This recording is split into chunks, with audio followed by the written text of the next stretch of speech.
둘, 셋. 화이팅! 화이팅!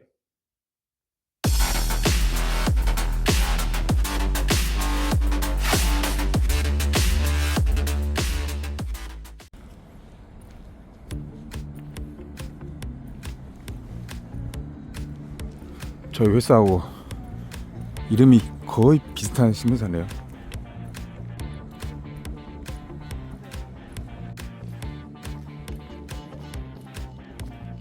여러분 안녕하세요. 오늘 4월 25일 금요일인데 어제 말씀드렸던 것처럼 오늘 CU의 가장 젊은 CU원이세요. 30대 초반. 결혼한 지도 얼마 안 됐고 또 이제 애기 출산 또 하나 아빠, 애기 아빠 되는 것 같아요. 그래서 오늘 만나서 광주 경제, 부동산, 아파트 또 살아가는 이야기들 30대 초반의 CU원의 눈으로 시선으로 광주의 미래의 모습들, 발전 모습들 한번 조망을 한번 해보도록 하겠습니다. 이 커피도 제가 오늘 한 잔 사갖고 와서 커피도 한 잔 먹으면서 가도록 하겠습니다. 네, 출발!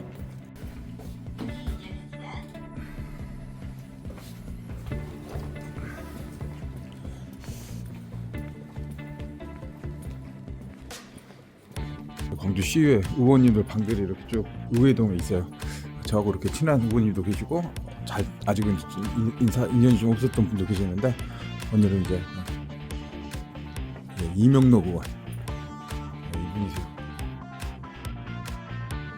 만나보도록 하겠습니다. 가장 젊은 의원 30살이라고 하시는데 가보겠습니다. 네. 안녕하세요. 반갑습니다. 반갑습니다. 예. 안녕하세요. 예.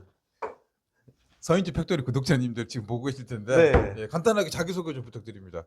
네, 반갑습니다. 저는 광주 역사상 최연소 시의원으로 지금 활동하고 있습니다. 상임위는 환경복지위원회고요. 지역구는 풍암동과 화정 3동, 4동, 서구 을인 이명로입니다. 반갑습니다. 네, 고맙습니다. 우리 앉아가지고 커피 네. 한잔 하면서 알겠습니다. 네, 한번 이야기 좀 나눠보시죠. 네. 근데 오늘 그 병원에 들렸다고 왔다고 그러는데 예, 무슨 일 있으셨어요? 산부인과 다녀왔어요. 산부인과? 네, 저희 아내가 5월 2일이 지금 예정일인데 오늘이 4월 25일이잖아요. 아니 근데 엊그저께 네. 결혼한다는 소리 엊그저께 들었던 것 같은데 벌써 네. 산딸이 된 거예요? 예, 혼수로 준비를 해가지고 예. 그래서 지금 오. 벌써 산딸입니다. 네. 여기서 여기 네, 우리 네. 시청 앞에 야외 거기서 결혼식했죠? 네, 맞아요. 바로 여기 앞에. 야, 네, 확실히 뭐 잔디 젊은 광장에서. 그거니까 나이가 올해 30살이라면서요? 만으로. 그렇죠. 만 나이 30살이고요. 94년생입니다. 광주 시의원 네. 분들 중에서 가장 젊은 나이에 시의원으로 당선된 그런 네, 사례가 당선될 있는데요. 당시가 만 27살이었어요. 27? 네, 근데 원래 그때 당시에 예. 전국 최연소 헌정사상 전국 최연소가 될 뻔했는데 근데 경기도의원이 23살이 나왔거든요. 23? 예. 아, 그래서 그 친구에게 기록은 뺏겼죠. 결혼하고 또 이제 광주에서 이제 곧 있으면 이제 아빠 되겠네요. 네. 오늘 아빠 되는 거 아니에요? 사실 기대를 하면서 지금 그 인터뷰와 같이 머릿속에 두 가지 생각이 막 맴돌고 있어요. 아, 그래도 우리 나도 첫애 할 때 보니까 되게 네. 진짜 마음이 막 그러고 아, 아들입니까 딸입니까? 딸이에요. 아이고 이쁘겠다. 네. 예. 아주 잘 뭐 건강하게 잘 되길 저도 얘기를 하겠습니다. 감사합니다. 예. 자, 의원님 오늘 또 이제 유튜브 방송 통해서 이제 오늘 이제 광주에 살아가는 이야기 또 경제 얘기 하는데 예.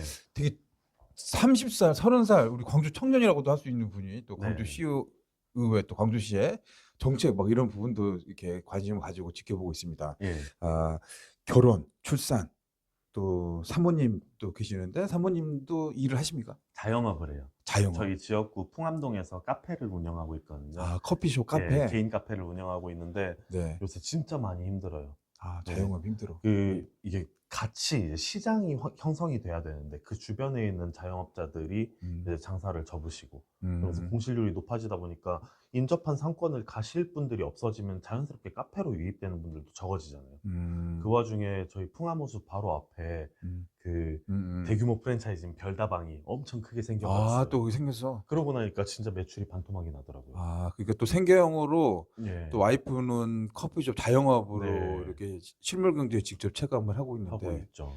하필이면 또 옆에 또 큰 네. 대형 자본의 커피숍이 생겨가지고 네. 힘들어지네요. 평일 대낮에 이제 그 직장인분들이 예. 혹은 주민분들이 점심 식사 하시고 오시는 분들이 제일 많은 고객층이었는데 그때의 빈자리들이 보이는 게 아, 체감이 이거 뭐 되더라고요. 지금 이제 또 장사하는 입장, 저도 이제 개인적으로는 네. 뭐 그런 그 프랜차이즈 매장들 한 3곳 정도 운영을 해봤거든요. 아. 커피숍도 해보고 이렇게 예예. 했는데, 아, 이게 진짜 힘든 일이거든요.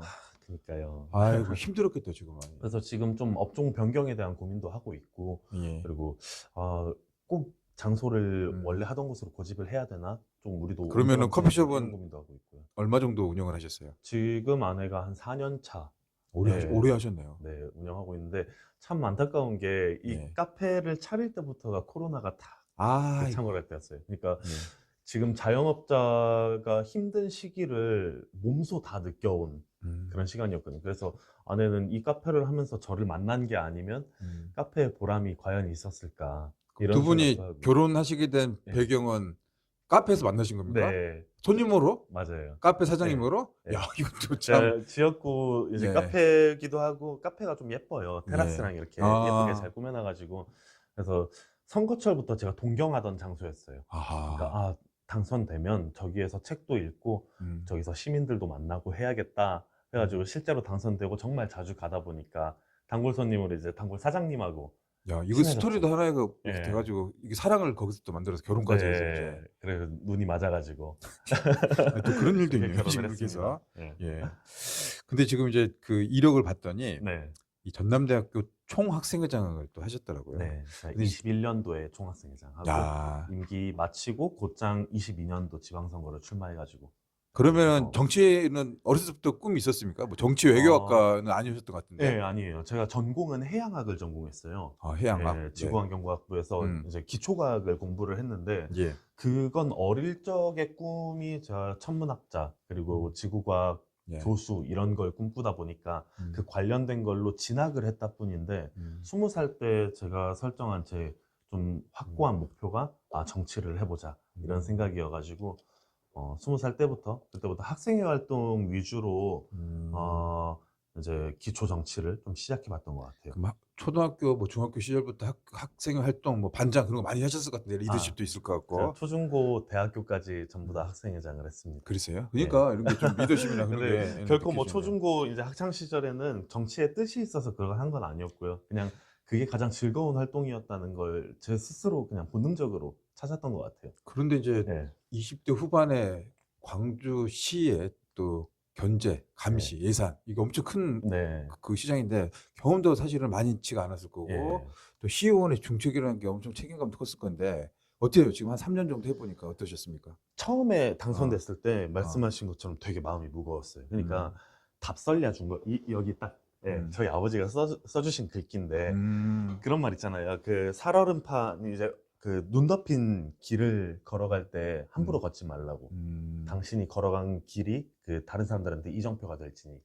이 시의 말 그대로 제가 잘못하면, 젊은 사람들은 정치하면 안 되겠다. 예. 이런 인식이 생길 거고, 제가 잘하면 젊은 친구들 맡겨보니까 참신하네, 괜찮네 이런 평이 나올 수 있는 어떻게 보면 바로미터 같은 느낌이라 그래서 더 마음이 무겁게 자리 잡았고 또 의정활동을 했는데 하면서 한 3년 지금 했잖아요. 하면서 느껴본 바 정말 다양한 사람이 의회에 들어올 필요가 있겠구나. 그러니까 선배님들이 못 보시는 걸 제가 정말 많이 찾아냈어요. 예를 들면 전세 사기라던가 이런 것들 사실 기성세대 분들은 전세로 해서 임대를 특히 오피스텔이나 빌라에 거주하시는 분들이 별로 없는가 하면 저희 세대는 정착하기 위해 오피스텔이나 빌라, 월세, 원룸, 전세 이런 거주 방식은 한 번씩 다 거쳐가는 시간이잖아요.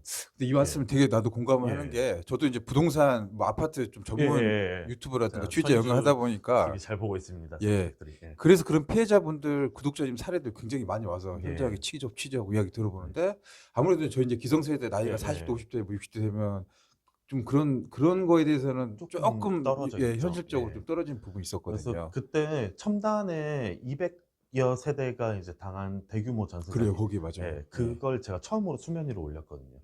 그게 제 친구가 피해자였어요. 명노야 좀 도와줘라. 예. 해가지고 제가 오케이 하고 나서 알아보니까 전세 사기 관련된 대응 TF도 광주에 없었고 그리고 대응 체계와 지원 체계 이런 것들이 전혀 없어가지고 그때 5분 발언하면서 그날 지원 체계가 생겼어요, 광주에. 그리고 지금 그때 당시에 피해자분들이 이제 마지막 단계인 경공매까지 지원이 거의 마무리가 된 상태고요. 그러니까 우리 네. 시의원들의 구성도 좀 연령도 그렇고 사회 활동하는 것 좀 다양성도 필요해서 예. 우리가 못 보는 곳곳의 문제들을 좀 네. 끄집어내는 그런 시각도 맞아요. 필요하다 그런 말씀이시네요. 저는 가장 이상적인 의회의 그 어. 형태가 시민들의 인구 분포와 닮아 있는 형태라고 생각하거든요. 뭐 음. 물론 법률가와 전문가들도 당연히 중요하지만 광주의 장애인 인구가 7만 명이에요. 음. 그렇다면 140만 시민들을 대리하는 그 광주 시의회 23석 중에 한 자리 이상은 장애인 한 분 정도가 있어야 되고, 그리고 청년이 40만, 그러니까 한 3분의 1 음. 정도가 되는데, 3, 4분의 1 정도가 되는데, 그러면은 3, 4분의 1 정도의 규모의 청년 네. 의원들이 있어줘야죠. 그래야 실제 시민들을 마주하고 대리할 수 있는 그런 정도의 음. 형평성이 맞지 않을까 그런 예. 생각하고 있어요.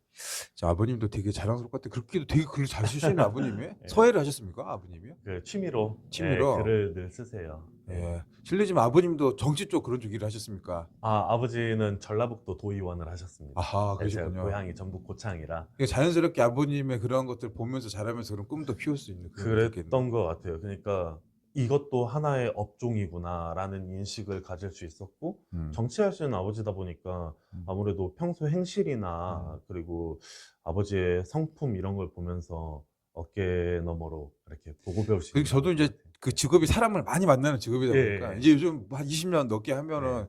앉아서 한 5분 정도 이야기하면 그 사람이 살아왔던 뭐 그런 말투, 자세 그래요? 그런 게 좀 예. 느껴지는데 아버님한테 되게 부모님한테 가정교육 잘 받으셨다. 이제 그건 좀 감사합니다. 느껴집니다. 이제 근데 이제 좀 있으면 이제 네. 본인이 이제 아버지가 돼서 이제 그러니까요. 또 자식을 키우는 그런 입장이 되겠어. 예. 설레기도 하고 좀 두렵기도 하고, 예. 저한테 아버지 어머니는 너무 큰 존재인데 제가 그런 존재가 될 수 있을까 하는 그런, 좀 아직은 근데 이게 이제 불안한. 내가 애를 키워보잖아요. 예. 그럼 그 시기가 있잖아요. 예. 저는 그 시기를 겪으면 그때 부모의 마음을 알더라고요. 아. 그 몰랐던 거를 예, 그때 예. 내가 또 이렇게 알게 되더라고요. 네. 우리 아들이 지금 이제 21살 대학 재수를 했어요. 예. 공부 그냥 안 하고 놀다가 막 지가 닥치니까 예. 재수하면서 이제 좀 느낌이 있었던 것 음. 같아요. 그래서 이번에 수능 때를 예, 전부 예. 노력을 해가지고 점수가 생각보다 좀 잘 나왔어. 어. 그래서 이제 목표했던 게 전남대학교를 네네. 목표했거든요. 근데 전남대 목표보다 성적이 좀 높아서 수도권 학교를 갈 수 있는 그런 게 있더라고요. 저는 입장에서 전남대도 좋아. 국가 거점 대학교 그렇잖아요. 네. 수도권 아무래도 뭐 경제적인 상황도 또 이런 거. 근데 애들은 요즘 애들은 무조건 앞뒤 생각 안 하고 무조건 서울로 간다고 하더라고요. 네. 지금 분위기가 그런 분위기여서 통계를 봤더니 광주 청년들이 한 해에 뭐 6천에서 10,000명 정도는 계속 빠져나가더라고요. 맞아요. 예. 그 비슷한 친구분들 또 이렇게 네. 선후배들 보면은 그런 것도 직접적으로 더 많이 겪어봤을 건데 분위기 어떻습니까? 그게 취업 시장에서 실제로 우리가 가용될 수 있는 자리의 개수가 현저히 달라요.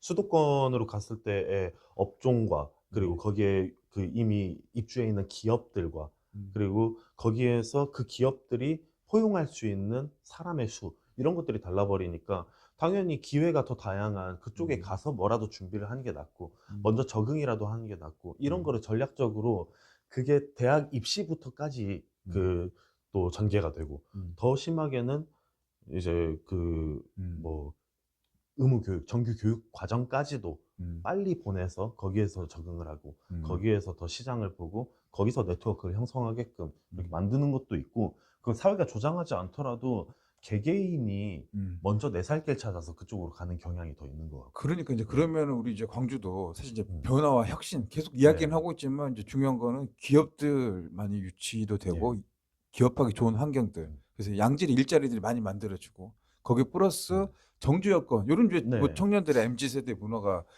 돈만 많이 준다고 막 이러는 그런 것도 아닌 것 전혀 같더라고요. 아니죠. 예. 이렇게 주변에서 뭐 예. 문화라든가 여가 이런 걸 좀 네. 체험하고 즐길 수 있는. 예. 그래서 말인데 이제 저희 구독자님들이 젊으신 구독자님 계시는데 예.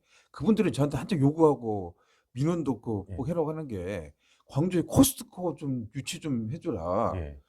그래서 그런 것들이 굉장히 많거든요. 이 예. 젊은 세대들의 그런 의견들, 예. 기성세대는 잘 몰라요 코스트코. 예. 저도 이제 뭐 여러 관련된 뭐 정치인도 뵙고 네. 또 뭐 시장님, 구청장님, 군수님도 만나면은 예. 항상 그런 이야기 하시는데 네. 일단 뭐 50대, 60대 되시면 코스트코 잘 모르시더라고요. 예.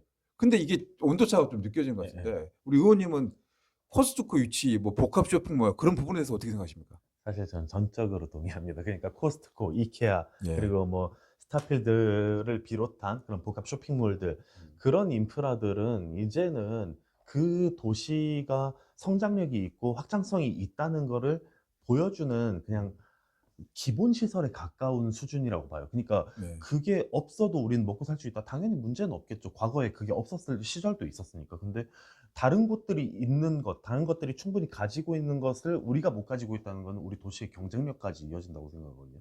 그러니까 무조건 있으면 좋다는 생각이고, 이게 화두로 탁 올라왔던 게 지난 대선이었던 걸로 기억을 하는데, 그때 당시에 상대 후보에서 그러니까 그때 저는 이제 그 민주당의 광주시당 유세단장이었거든요. 그때 예, 네.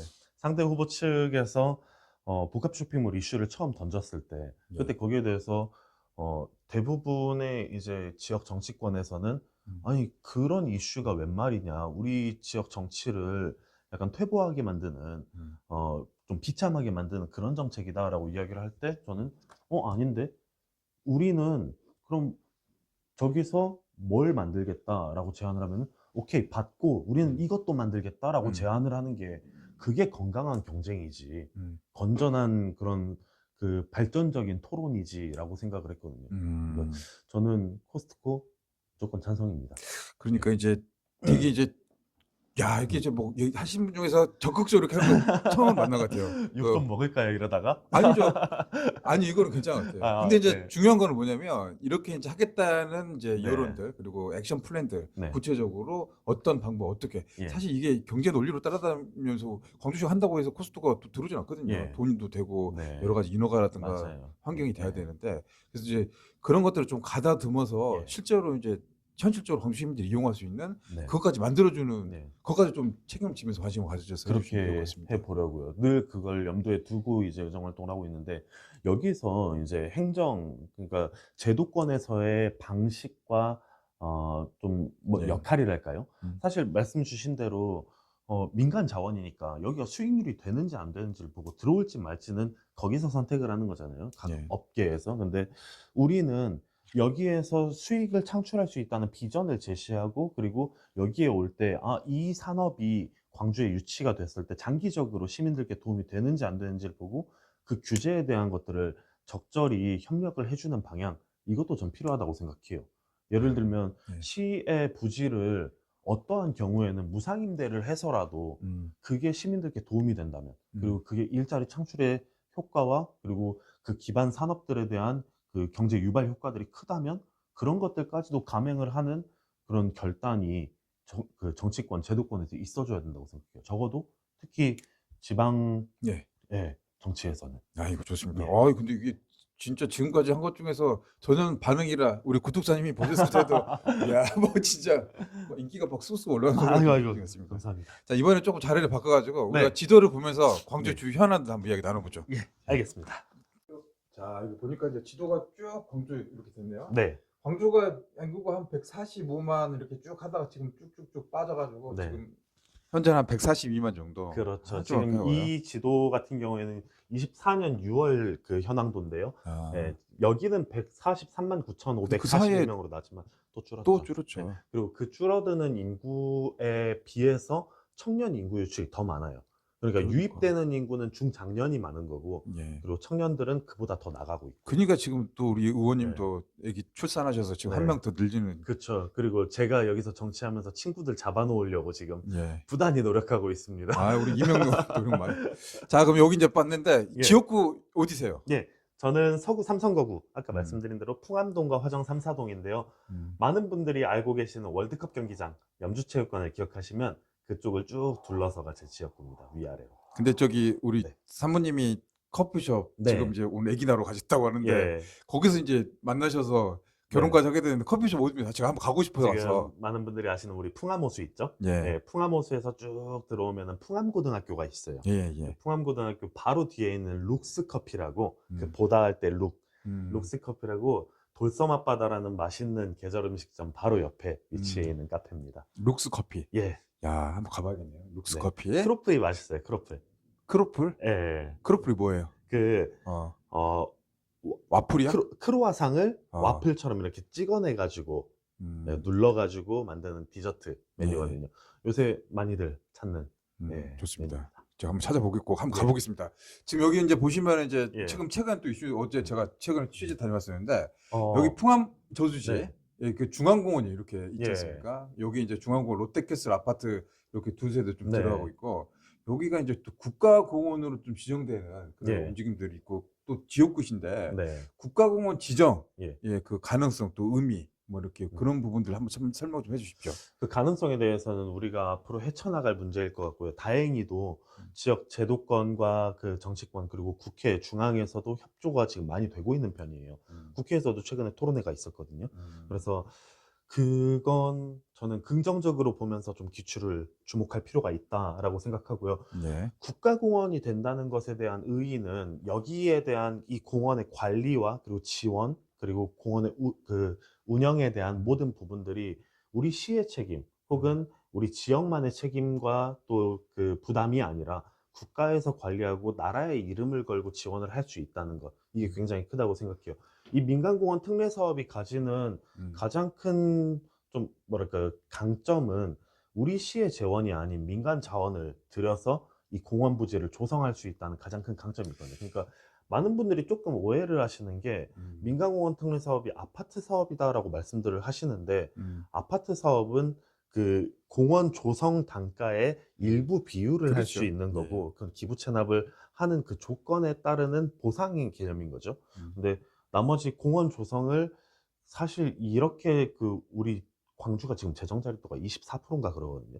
그러니까 돈 없는 지방에서는 사실 굉장히 손 안 대고 굽을 수 있는 시민들을 위해 제공할 수 있는 인프라를 민간 자원의 그 기부 체납으로 해낼 수 있는 굉장히 좋은 사업인데 그러니까 민간공원 예, 사업도 여기 그렇습니다. 지도 보시면은 예. 9개 공원에 많습니다. 10개, 예. 11개 사업지가 있는데 이게 뭐 아파트 사업뿐만 아니라 네. 공원 사업을 통해 가지고 주민들의 삶의 질 만족도 네. 높이는 그런 그리고 우리 지역의 경쟁력을 높이는 데에도 국가공원 일대와 그렇지 않은 일반적인 공원 일대와 방문객의 차이도 사실 무시 못하겠죠. 제가 예. 엊그저께 여기 이제 그 미디어 데이가 있어서 네. 여기 시행사 또 광주시 이렇게 해서 이렇게 한 바퀴 뺑 돌고 왔어요.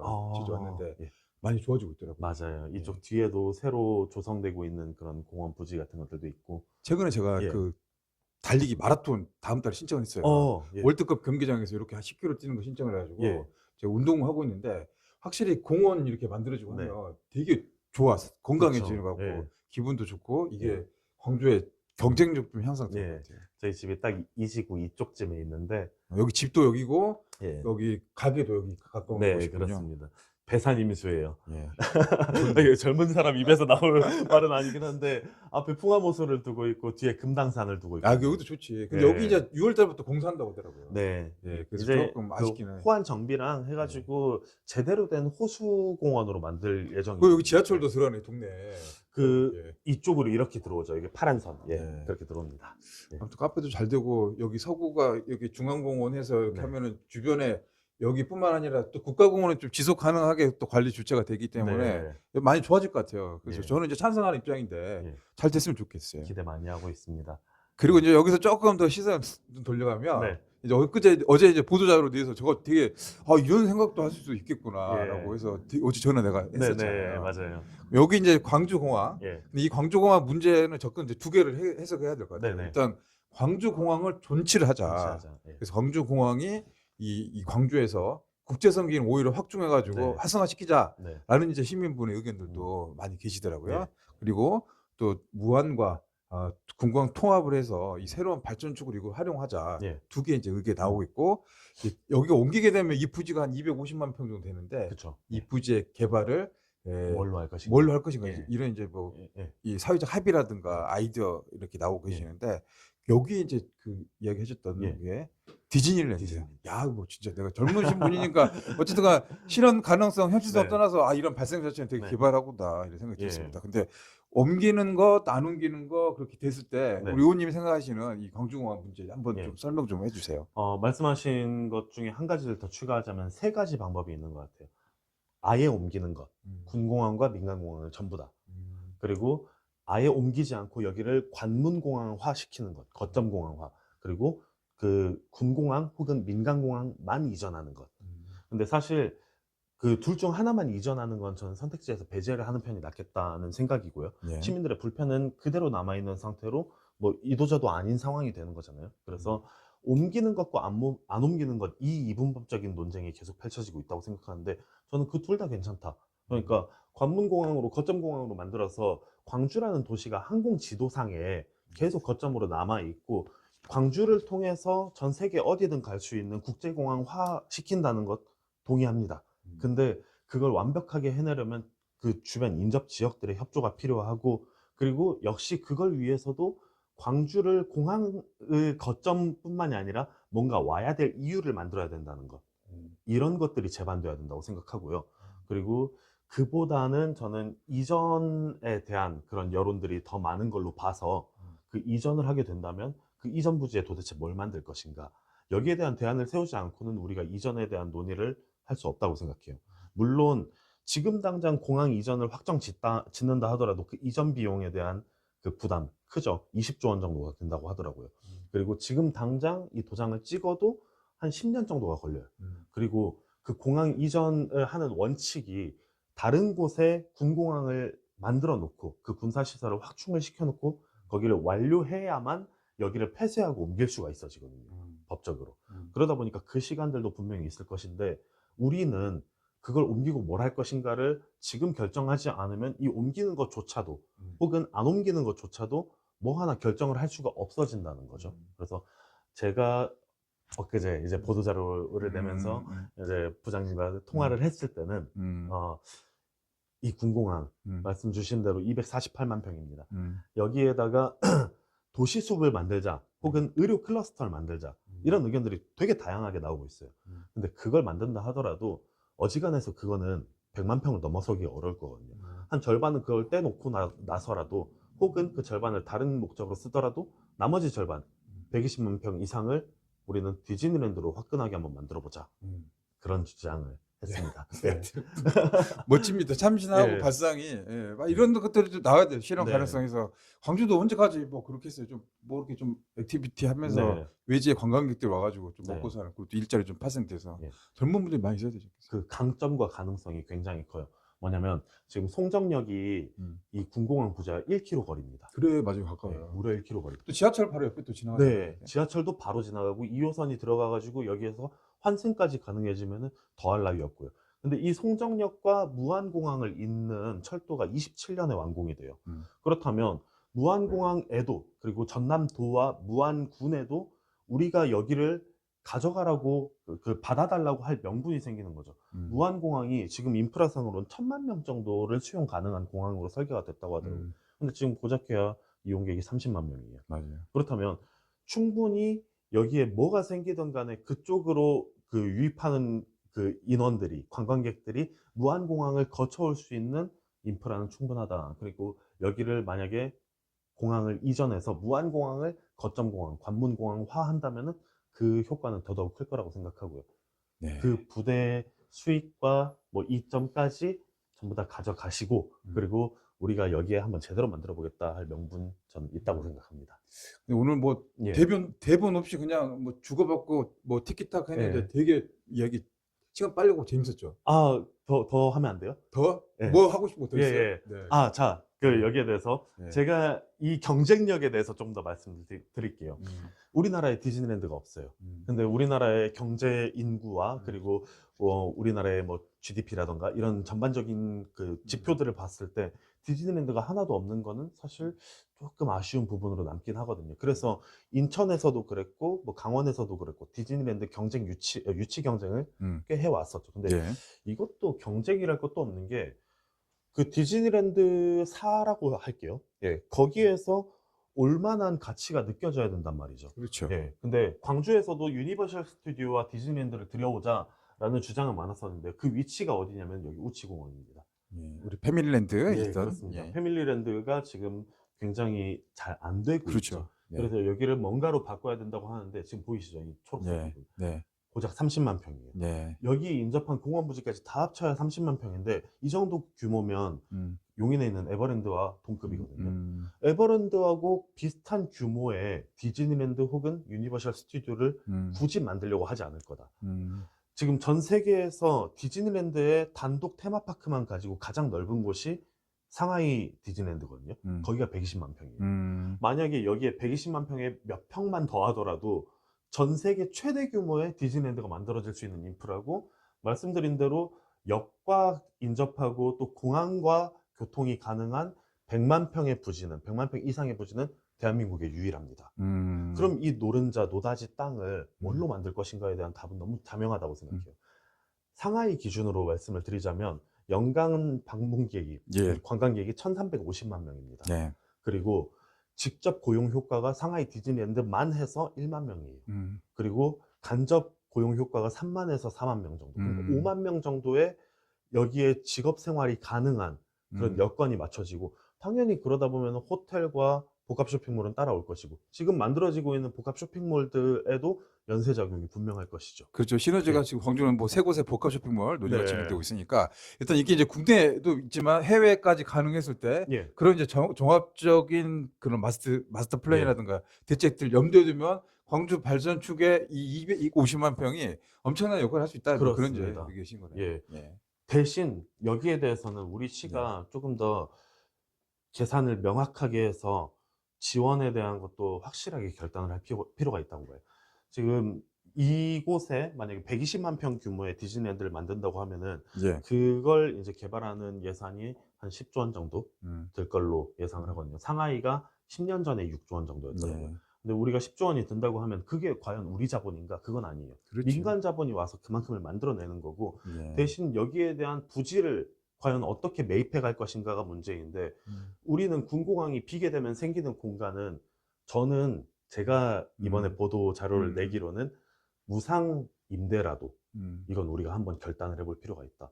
왜냐, 그렇게 무상 임대를 하고 나면은 여기를 평당가를 500만 원 정도로 본다고 했을 때 한 5조 원 정도가 되더라고요. 근데 그 5조 원의 땅을 준다고 하더라도 연간 나올 수 있는 수익이, 창출되는 수익이 여기에서 2, 3조 원 정도예요.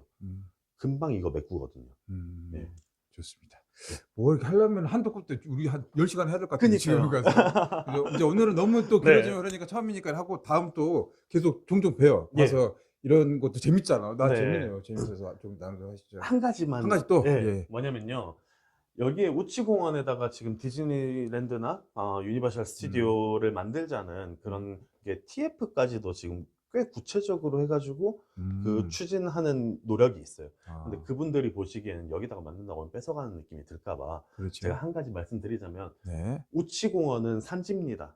산지예요. 네. 그러다 보니까 30만 평을 가지고도 여기를 테마파크로 만들면은 조금 손해가 있어요. 예. 그러니까 여기는 개발 단가가 낮은, 그러니까 우치공원을 이 30만 평을 전부 다 조성한다고 해도 3,500억 정도밖에 안 드는 세계 최대 규모의 사파리로 만들자라는 예. 걸 동시에 주장했습니다. 그래서 예. 여기를 오신 분들, 이 디즈니랜드를 오신 분들이 사파리를 가시는 그 교통망 안에서 나머지 광주의 지역들이 예. 경제 유발 효과를, 시너지를 낼 수 있게끔. 그래가지고 방금 이제 저도 예. 말씀 들은 생각했지만 되게 좋은 아이디어인데 예. 관광을 해서 이제 광주권도 있지만은 여기 또 담양이라든가 장성까지 같이 그렇죠. 해서 광역으로 하면 더 의미가 있지 네. 않을까 싶기도 하네요. 연간 1,000만 이상 저는 장담합니다. 아 정말 그렇게 예. 되기를 바라고, 좀 그게 되면은 뭔가 좀 광주가 변화가 좀 될 것 같아요. 그러니까요. 물론 쉽지는 않을 것 같아요. 예. 예. 그러면 제 친구들이 안 떠나겠죠? 그렇죠. 그러고 예. 있으면 아니 밖에서 올 것 같은데.